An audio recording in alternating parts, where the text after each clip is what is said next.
ನಮಸ್ಕಾರ ಎಲ್ರಿಗೂ ಪರಿಮಳಾಚಾರ್ಯ ಯೂಟ್ಯೂಬ್ ಚಾನಲ್ಗೆ ತಮ್ಮೆಲ್ಲರಿಗೂ ಪ್ರೀತಿಯ ಸ್ವಾಗತ ಸ್ನೇಹಿತರೆ ನಾಳೆ ವಿಶೇಷವಾಗಿ ಕುಬೇರ ಲಕ್ಷ್ಮಿ ಪೂಜೆ ಅಥವಾ ಧಾನ್ಯ ಲಕ್ಷ್ಮಿ ಪೂಜೆ ಧನಲಕ್ಷ್ಮಿ ಪೂಜೆ ಈ ರೀತಿಯಾಗಿ ಪೂಜೆಯನ್ನು ಹೇಗೆ ಮಾಡ್ಕೊಳ್ಬೇಕು ಮನೆಯಲ್ಲಿ ಅಂತ ಹೇಳಿ ಒಂದು ಸಿಂಪಲ್ ಆಗಿ ಡೆಮೋ ವಿಡಿಯೋ ನಿಮಗೆ ತೋರಿಸ್ತೀನಿ. ಈ ರೀತಿಯಾಗಿ ನಾಳೆ ನೀವು ಮನೆಯಲ್ಲಿ ಪೂಜೆಯನ್ನು ಮಾಡ್ಕೊಳ್ರಿ.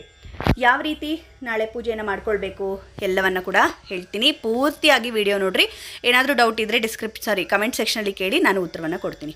ನಾಳೆ ವಿಶೇಷವಾಗಿ ಶ್ರೀ ವಿಶ್ವಾವಸುನಾಮ ಸಂವತ್ಸರ ಉತ್ತರಾಯಣ ವಸಂತ ಋತು ವೈಶಾಖ ಮಾಸ ಶುಕ್ಲ ಪಕ್ಷ ತೃತೀಯ ತಿಥಿ ಇರುವುದರಿಂದ ನಾಳೆ ನಾವು ಅಕ್ಷಯ ತೃತೀಯವನ್ನು ಆಚರಣೆಯನ್ನು ಮಾಡ್ತಾ ಇದ್ದೇವೆ. ಈ ಅಕ್ಷಯ ತೃತೀಯದ ದಿನ ಮನೆಯಲ್ಲಿ ಯಾವ ಸಮಯದಲ್ಲಿ ನಾಳೆ ನೀವು ಪೂಜೆ ಮಾಡ್ಕೊಳ್ಬೇಕು ಅಂದರೆ ಬೆಳಗ್ಗೆ 6 ಗಂಟೆಯಿಂದ 12 ಗಂಟೆಯವರೆಗೂ ಕೂಡ ನೀವು ನಾಳೆ ಪೂಜೆಯನ್ನು ಮಾಡ್ಕೊಳ್ಬಹುದು. ಆದರೆ ಸಾಧ್ಯವಾದಷ್ಟು 8 ಗಂಟೆ ಒಳಗಡೆ ಪೂಜೆ ಮಾಡ್ಕೊಳ್ಳೋದಕ್ಕೆ ಪ್ರಯತ್ನವನ್ನು ಮಾಡಿರಿ.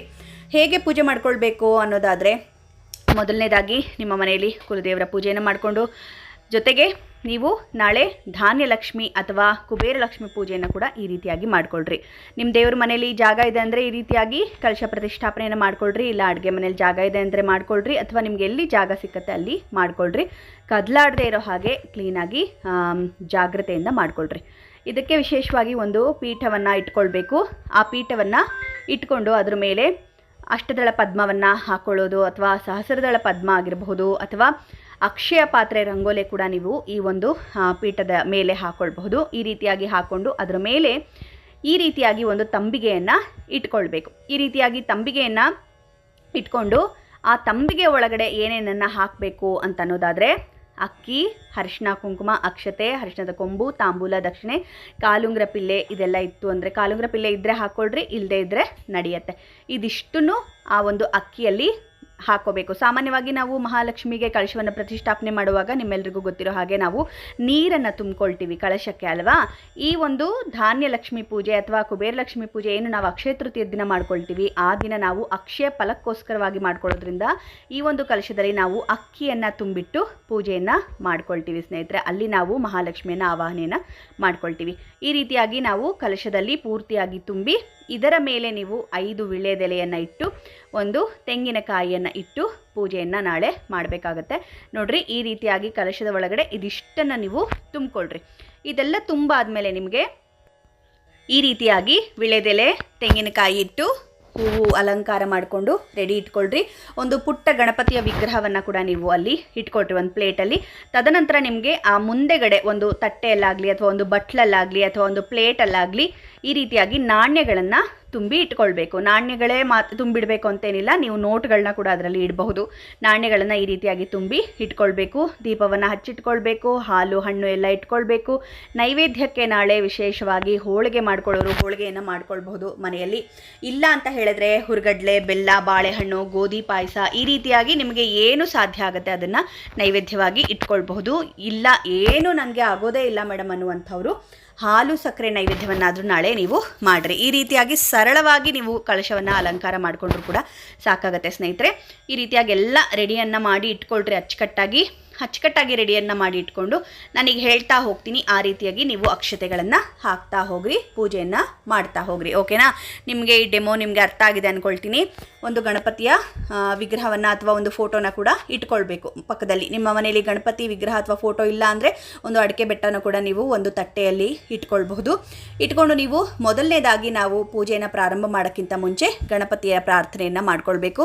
ಶುಕ್ಲಾಂಬರಧರಂ ವಿಷ್ಣುಂ ಶಶಿವರ್ಣಂ ಚತುರ್ಭುಜಂ ಪ್ರಸನ್ನವದನಂ ಧ್ಯಾಯೇತ್ ಸರ್ವ ವಿಘ್ನೋಪಶಾಂತಯೇ ಅಂತ ಹೇಳಿ ಗಣಪತಿಗೆ ನಮಸ್ಕಾರವನ್ನು ಮಾಡಿಕೊಂಡು ಅಕ್ಷತೆಯನ್ನು ಹಾಕಿ ನಮಸ್ಕಾರ ಮಾಡ್ಕೊಳ್ಬೇಕು. ಈ ಪೂಜೆಯಲ್ಲಿ ಯಾವುದೇ ವಿಘ್ನ ಬಾರದೇ ಇರೋ ಹಾಗೆ ಕಾಪಾಡಪ್ಪ ಅಂತ ಹೇಳಿ ಗಣಪತಿಯಲ್ಲಿ ಪ್ರಾರ್ಥನೆಯನ್ನು ಮಾಡ್ಕೊಳ್ಬೇಕು. ತದನಂತರ ನೀವೇನು ಮಾಡಬೇಕು ಅಂತ ಹೇಳಿದ್ರೆ, ಶ್ರೀಮನ್ ನಾರಾಯಣರ ನಾಮಸ್ಮರಣೆಯನ್ನು ಮಾಡ್ಕೊಳ್ಬೇಕು. ನಿಮಗೆ ನಾಮವನ್ನು ಹೇಳ್ಕೊಳ್ಳಿಕ್ಕಾಗತ್ತೆ ಅಂದರೆ ಹೇಳ್ಕೊಳ್ರಿ, ಇಲ್ಲ ಕೇಳಿಸ್ಕೊಂಡು ನೀವು ಅಕ್ಷತೆಯನ್ನು ಹಾಕ್ಕೊಳ್ಬೋದು. ನಿಮ್ಮ ಮನೆಯಲ್ಲಿ ಸಣ್ಣದಾದಂತಹ ಕೃಷ್ಣನ ವಿಗ್ರಹ ಇತ್ತು ಅಥವಾ ನಾರಾಯಣರ ವಿಗ್ರಹ ಇತ್ತು ಅಂದರೂ ಕೂಡ ನೀವು ಪೂಜೆಗೆ ಇಟ್ಕೊಳ್ಬಹುದು. ಓಕೆನಾ? ಕೇಶವಾಯ ನಮಃ, ನಾರಾಯಣ ನಮಃ, ವಾದವಾಯ ನಮಃ, ಗೋವಿಂದಾಯ ನಮಃ, ವಿಷ್ಣುವೇ ನಮಃ, ಮಧುಸೂದನಾಯ ನಮಃ, ತ್ರಿವಿಕ್ರಮಾಯ ನಮಃ, ವಾಮನಾಯ ನಮಃ, ಶ್ರೀಧರಾಯ ನಮಃ, ಶ್ರೀಕೇಶಾಯ ನಮಃ, ಪದ್ಮನಾಭಾಯ ನಮಃ, ದಾಮೋದರಾಯ ನಮಃ, ಸಂಕರ್ಷಣಾಯ ನಮಃ, ವಾಸುದೇವಾಯ ನಮಃ, ಪ್ರದ್ಯುಮ್ನಾಯ ನಮಃ, ನಿರ್ಧಾಯ ನಮಃ, ಪುರುಷೋತ್ತಮಾಯ ನಮಃ, ಧೋಕ್ಷಜಾಯ ನಮಃ, ನರಸಿಂಹಾಯ ನಮಃ, ಚ್ಯುತಾಯ ನಮಃ, ಜನಾರ್ದನಾಯ ನಮಃ, ಉಪೇಂದ್ರಾಯ ನಮಃ, ಹರೆಯೇ ನಮಃ, ಶ್ರೀಕೃಷ್ಣಾಯ ನಮಃ, ಶ್ರೀಮನ್ ಮಹಾಗಣಪತಿಯೇ ನಮಃ, ಇಷ್ಟದೇವತಾಭ್ಯೋ ನಮಃ, ಕುಲದೇವತಾಭ್ಯೋ ನಮಃ, ಸರ್ವೇಭ್ಯೋ ದೇವೇಭ್ಯೋ ನಮಃ, ಶಾಂತಿರಸ್ತು, ಪುಷ್ಟಿರಸ್ತು, ಅವಿಘ್ನಮಸ್ತು ಅಂಥೇಳಿ ನಾರಾಯಣರಿಗೂ ಕೂಡ ಅಕ್ಷತೆಯನ್ನು ಹಾಕಿ ನಮಸ್ಕಾರವನ್ನು ಮಾಡ್ಕೊಳ್ರಿ. ಎಲ್ಲಿ ನೀವು ಮಹಾಲಕ್ಷ್ಮಿಯ ಪೂಜೆಯನ್ನು ಮಾಡ್ಕೊಳ್ತೀರಿ ಅಲ್ಲಿ ನಾರಾಯಣರಿಗೂ ಕೂಡ ಪೂಜೆಯನ್ನು ಮಾಡಿಕೊಳ್ಳೇಬೇಕು. ಸರಿನಾ? ಇದಾದ ನಂತರ ಘಂಟಾನಾದ ಆಗಮಾರ್ಥಂ ತದೇವಾನಾಂ ಗಮನಾರ್ಥಂಥೋ ರಕ್ಷಸಾಂ ಕುರುವೆ ಘಂಟಾರವಾಂ ತತ್ರ ದೇವತಾಹ್ವಾನಲಾಂಛನಂ ಅಂತ ಹೇಳಿ ಶ್ಲೋಕವನ್ನು ಕೇಳಿಸ್ಕೊಂಡು ಘಂಟಾನಾದವನ್ನು ಮಾಡಬೇಕು. ಅಂದರೆ ಪೂಜೆ ಪ್ರಾರಂಭ ಮಾಡಲಿಕ್ಕೆ ಮುಂಚೆ ಗಂಟೆಗೆ ಪೂಜೆಯನ್ನು ಮಾಡ್ಕೊಳ್ಬೇಕು. ಘಂಟಾನಾದವನ್ನು ಮಾಡ್ತಾ ಭಗವಂತನ ಸ್ಮರಣೆಯನ್ನು ಮಾಡಿಕೊಂಡು ಪೂಜೆಯನ್ನು ಶುರು ಮಾಡಬೇಕು. ಇದೆಲ್ಲ ಆದಮೇಲೆ ನಾವು ಸಂಕಲ್ಪವನ್ನು ಯಾವ ರೀತಿ ಮಾಡ್ಕೊಳ್ಬೇಕು ಅಂತ ಹೇಳಿದ್ರೆ, ಕೈಯಲ್ಲಿ ಹೂವನ್ನು ಇಟ್ಕೊಳ್ರಿ, ಅಕ್ಷತೆಯನ್ನು ಇಟ್ಕೊಳ್ರಿ, ದಕ್ಷಿಣೆಯನ್ನು ಇಟ್ಕೊಳ್ರಿ. ಇದ್ದರೆ ಇಲ್ಲ ಹೂ ಅಕ್ಷತೆ ಇಟ್ಕೊಂಡ್ರು ನಡೆಯುತ್ತೆ. ನಾನು ಸಂಕಲ್ಪ ಸ್ತೋತ್ರವನ್ನು ಹೇಳ್ತೀನಿ, ಕೇಳಿ ನೀವು ಅಕ್ಷತೆಯನ್ನು ಒಂದು ತಟ್ಟೆಗೆ ಬಿಟ್ಟರು ಸಾಕು ಸ್ನೇಹಿತರೆ. ಓಕೆನಾ? ಈಗ ಸಂಕಲ್ಪ ಸ್ತೋತ್ರವನ್ನು ಹೇಳ್ತೀನಿ, ಕೇಳಿಸ್ಕೊಳ್ರಿ ಸ್ನೇಹಿತರೆ. ಶುಭೆ ಶೋಭನೆ ಮುಹೂರ್ತೆ ಆದ್ಯ ಬ್ರಹ್ಮಣಃ ದ್ವಿತೀಯ ಪ್ರಾರ್ಧೆ ಶ್ರೀ ಶ್ವೇತವರಾಹ ಕಲ್ಪೆ ವೈವತ್ಸತಮನ್ವಂತರೆ ಕಲಿಯುಗೆ ಭರತವರ್ಷೆ ಭರತಖಂಡೆ ಜಂಬೂದ್ವೀಪೆ ದಂಡಕಾರಣ್ಯೆ ಗೋದಾವರ್ಯಾಃ ಶುಭದಕ್ಷಿಣೆ ತೀರೆ ಶಾಲಿವಾಂಶಿಕೆ ಬೌದ್ಧಾವತಾರೆ ಶ್ರೀರಾಮಕ್ಷೇತ್ರೆ ಚಾಂದ್ರಮಾನೇನ ಪ್ರಭವಾದಿ ಷಷ್ಠಿ ಸಂವತ್ಸರಾಣಾಂ ಶ್ರೀ ವಿಶ್ವಾವಸುನಾಮ ಸಂವತ್ಸರ ಉತ್ತರಾಯಣ ವಸಂತ ಋತು ವೈಶಾಖ ಮಾಸ ಶುಕ್ಲಪಕ್ಷ ತೃತೀಯ ತಿಥೌ ಸೌಮ್ಯವಾಸರಯುಕ್ತಾಯಾಂ ರೋಹಿಣಿ ನಕ್ಷತ್ರ ಶೋಭನ ಯೋಗ ಏವಂ ಗುಣ ವಿಶೇಷಣ ವಿಶಿಷ್ಟಾಯಾಂ ಶುಭ ತಿಥೌ ಶ್ರೀ ಧನಲಕ್ಷ್ಮಿ ಅಥವಾ ಶ್ರೀ ಕುಬೇರಲಕ್ಷ್ಮಿ ಪೂಜನಂಚ ಕರಿಷ್ಯೆ ಅಂಥೇಳಿ ಕೈಯಲ್ಲಿರುವಂಥ ಅಕ್ಷತೆಯನ್ನು ಕೆಳಗಡೆ ಹಾಕ್ಬಿಟ್ಟು ನಮಸ್ಕಾರವನ್ನು ಮಾಡ್ಕೊಳ್ರಿ. ನೀವು ಧನಲಕ್ಷ್ಮಿ, ಧಾನ್ಯಲಕ್ಷ್ಮಿ ಅಥವಾ ಕುಬೇರಲಕ್ಷ್ಮಿ ಯಾವ ಲಕ್ಷ್ಮಿಯನ್ನಾದರೂ ಸ್ಮರಣೆಯನ್ನು ಮಾಡಿಕೊಂಡು ಕೈಯಲ್ಲಿರುವಂಥ ಅಕ್ಷತೆಯನ್ನು ಕೆಳಗಡೆ ತಟ್ಟೆಗೆ ಹಾಕಿ ಕೈಯಿಂದ ನೀರನ್ನು ಬಿಡ್ರಿ ಸ್ನೇಹಿತರೆ. ಇದಾದಮೇಲೆ ನೆಕ್ಸ್ಟು ಕಲಶ ಪೂಜೆಯನ್ನು ಮಾಡ್ಕೊಳ್ಬೇಕು. ಗಣಪತಿಗೆ ಪೂಜೆಯನ್ನು ಮಾಡ್ಕೊಳ್ಬೇಕು. ಗಣಪತಿಗೆ ಕೊಬ್ಬರಿ ಬೆಲ್ಲ ನೈವೇದ್ಯವನ್ನು ಮಾಡಬೇಕು. ಇದೆಲ್ಲವನ್ನು ಮಾಡಿಕೊಂಡು ಮಹಾಲಕ್ಷ್ಮಿಗೆ ಕೂಡ ಹೂ ಮಂತ್ರಾಕ್ಷತೆಗಳನ್ನು ಅರ್ಪಣೆಯನ್ನು ಮಾಡ್ತಾ ಪೂಜೆಯನ್ನು ಮಾಡ್ಕೊಳ್ಬೇಕು.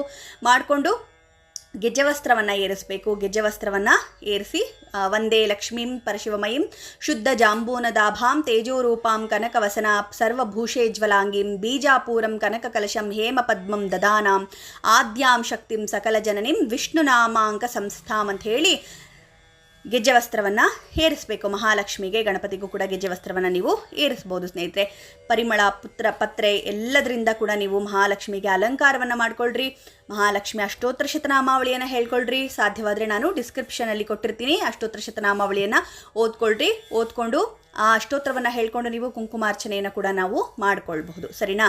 ಈ ರೀತಿಯಾಗಿ ಪೂರ್ತಿಯಾಗಿ ಪೂಜೆಗಳನ್ನು ಮಾಡಿಕೊಂಡು ನೈವೇದ್ಯವಾಗಿ ನಾಳೆ ವಿಶೇಷವಾಗಿ ನೀವು ತಾಯಿಗೆ ಈಗಾಗಲೇ ಹೇಳಿದಾಗೆ ಹೋಳಿಗೆ ಮಾಡಬಹುದು ಸಾಧ್ಯ ಆದರೆ, ಅಥವಾ ಅನ್ನ ಪಾಯಸ ಮಾಡಬಹುದು, ಅಥವಾ ಏನಾದರೂ ಸಿಹಿ ಅಡುಗೆಯನ್ನು ಮಾಡಿ ಮನೆಯಲ್ಲಿ ನೈವೇದ್ಯವನ್ನು ಮಾಡಬಹುದು. ಏನೂ ಶಕ್ತಿ ಇಲ್ಲ ಅನ್ನುವಂಥವ್ರು ಹಾಲು ಹಣ್ಣು ಇಟ್ಟು ನೈವೇದ್ಯವನ್ನು ಮಾಡ್ಕೊಳ್ಬಹುದು. ಈ ರೀತಿಯಾಗಿ ಏನು ನಿಮಗೆ ಆ ನಾಣ್ಯಗಳನ್ನು ಇಟ್ಟಿದ್ದೀನಲ್ಲ, ಈ ರೀತಿಯಾಗಿ ಪೂರ್ತಿಯಾಗಿ ಪೂಜೆಯನ್ನು ಮಾಡ್ಕೊಳ್ರಿ. ನಾಣ್ಯಗಳಿಗೂ ಪೂಜೆ ಮಾಡ್ಕೊಳ್ರಿ. ಇದಾದ ಮೇಲೆ ನೀವೇನು ಮನೆಗೆ ತರಬೇಕು ಅದೆಲ್ಲ ಅಂದ್ಕೊಳ್ತೀರಿ, ಅದನ್ನು ತೊಗೊಂಡು ಬರ್ಬೋದು. ನಾನೀಗಾಗಲೇ ಹೇಳಿದ್ದೀನಿ ಏನೆಲ್ಲ ತರಬಹುದು, ಅಥವಾ ಏನೂ ತರೋಕ್ಕಾಗದೇ ಇದ್ದರೂ ನೀವು ಏನನ್ನು ತರಬೇಕು ಅದನ್ನೆಲ್ಲ ನಾನು ಹೇಳ್ಕೊಟ್ಟಿದ್ದೀನಿ.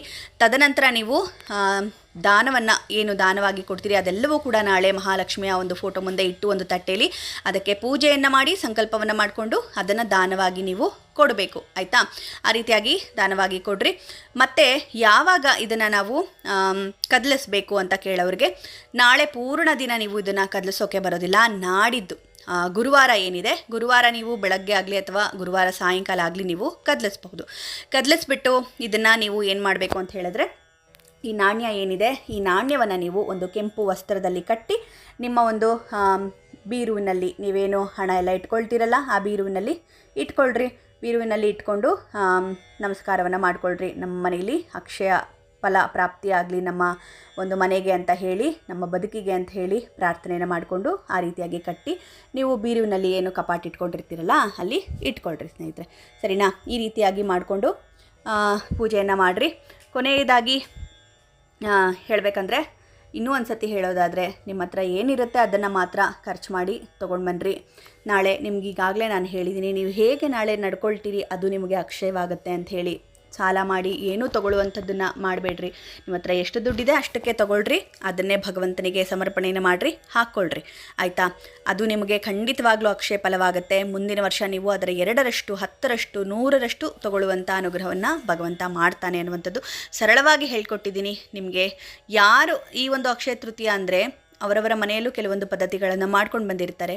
ಅಂಥವರು ನಿಮ್ಮ ಮನೇಲಿ ಏನು ಪದ್ಧತಿ ಇದೆ ಅದನ್ನು ಮಾಡಿರಿ, ಅಥವಾ ಹೊಸದಾಗಿ ನಾವು ಮಾಡ್ತಾ ಇದ್ದೀವಿ ನಮಗೆ ಗೊತ್ತಿಲ್ಲ ಮಾಡೋದು ಅನ್ನುವಂಥವ್ರು ನಾನು ಹೇಳ್ಕೊಟ್ಟಿರುವಂಥ ರೀತಿಯಲ್ಲಿ ಸರಳವಾಗಿ ಪೂಜೆಯನ್ನು ಮಾಡಿಕೊಳ್ಳ್ರಿ, ಅಥವಾ ನಿಮ್ಮ ಮನೆಯಲ್ಲಿ ಯಾವ ಪದ್ಧತಿ ಇದೆ ಅದನ್ನು ನೀವು ಅನುಸಾರ ಮಾಡಿರಿ. ಆಯಿತಾ? ಈ ರೀತಿಯಾಗಿ ಅಕ್ಷಯ ತೃತೀಯ ನಿಮ್ಮೆಲ್ಲರಿಗೂ ಕೂಡ ಒಳ್ಳೇದು ಮಾಡಲಿ, ಆ ಭಗವಂತನ ಅನುಗ್ರಹ ನಿಮ್ಮ ಮೇಲೆ ಯಾವಾಗಲೂ ಇರಲಿ ಅಂಥೇಳಿ ಪ್ರಾರ್ಥನೆ ಮಾಡ್ತೀನಿ. ನಾಳೆ ವಿಶೇಷವಾಗಿ ನೀವು ಕನಕದಾರ ಸ್ತೋತ್ರವಾಗಿರಬಹುದು, ವಿಷ್ಣು ಸಹಸ್ರನಾಮವನ್ನು ಹೇಳ್ಕೊಳ್ಳೋದಾಗಿರ್ಬೋದು, ಜೊತೆಗೆ ಲಕ್ಷ್ಮಿ ಅಷ್ಟೋತ್ತರವನ್ನು ಹೇಳ್ಕೊಳ್ಳೋದಾಗಿರ್ಬೋದು, ಲಕ್ಷ್ಮೀ ಸಹಸ್ರನಾಮವನ್ನು ಹೇಳ್ಕೊಳ್ಳೋದಾಗಿರ್ಬೋದು, ಲಕ್ಷ್ಮೀ ನಾಮಗಳನ್ನು ಹೇಳೋದಾಗಿರ್ಬೋದು, ಈ ರೀತಿಯಾಗಿ ವಿಶೇಷವಾಗಿ ಮಹಾಲಕ್ಷ್ಮಿಗೆ ಸಂಬಂಧಪಟ್ಟಂಥ ಶ್ಲೋಕಗಳನ್ನು ನಾಳೆ ಹೇಳ್ಕೊಳ್ರಿ, ಪೂಜೆಗಳನ್ನು ಮಾಡಿಕೊಳ್ಳ್ರಿ. ತಪ್ಪದೆ ನಿಮ್ಮ ಹತ್ತಿರದ ರಾಯರ ಮಠಗಳಿಗೆ ಹೋಗಿ ಬನ್ನಿರಿ. ನಾಳೆ ವಿಶೇಷವಾಗಿ ಗಂಧದ ಅಲಂಕಾರವನ್ನು ಮಾಡಿರ್ತಾರೆ, ಹೋಗಿ ಬನ್ನಿರಿ, ರಾಯರಿಗೆ ನಮಸ್ಕಾರವನ್ನು ಮಾಡ್ಕೊಂಡು ಬನ್ನಿರಿ. ನಿಮ್ಮ ಕೈಲಿ ಸಾಧ್ಯ ಆದರೆ ಗಂಧ ಲೇಪನಕ್ಕೂ ಕೂಡ ಕೊಡ್ರಿ, ನಿಮ್ಮ ಸಮೀಪದ ಶಾಖಾ ಮಠಗಳಿಗೆ ಗಂಧ ಲೇಪನಕ್ಕೂ ಕೂಡ ನಾಳೆ ಕೊಡ್ರಿ ಸ್ನೇಹಿತರೆ. ಇದಾಗಿತ್ತು ಇವತ್ತಿನ ವಿಡಿಯೋ. ಮುಂದಿನ ವಿಡಿಯೋದಲ್ಲಿ ಮತ್ತೆ ಸಿಗ್ತೀನಿ. ನಿಮ್ಗೆ ಏನಾದರೂ ಡೌಟ್ ಇದ್ದರೆ ಖಂಡಿತ ಕಮೆಂಟ್ ಸೆಕ್ಷನಲ್ಲಿ ಕೇಳಿರಿ, ನಾನು ಅದಕ್ಕೆ ರಿಪ್ಲೈ ಮಾಡ್ತೀನಿ. ಆಯಿತಾ? ನಮಸ್ಕಾರ.